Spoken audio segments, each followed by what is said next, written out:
Alam niyo po, natutuwa ko kasi andito na yung pinangako kong cash gift na ibibigay sa inyo. Napakahalagang bigyan ng parangal at tulong ang ating matatanda.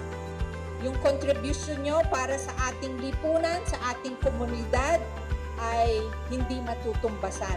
Kaya this is the way, ito naman ang paraan kung saan po ang pamahalaan ay ma-consider at mapansin ang inyong mga contribution. Lahat tayo sa Pasko ay masaya.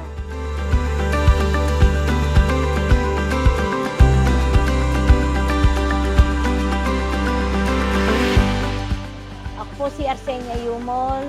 Maraming salamat po, Mayor Susan Yap, sa binigay niyong gifts sa amin ng senior citizen. Gagamitin po namin na pambili ng gamot kasi po may maintenance na po kami. Tsaka po konting tulong po sa mga pagkain po namin.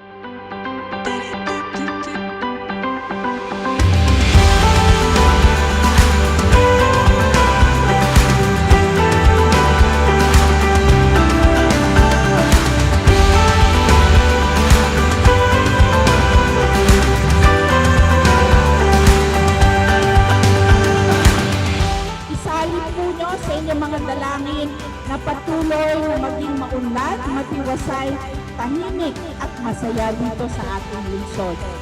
Merry Christmas po sa inyong lahat and a Happy New Year po!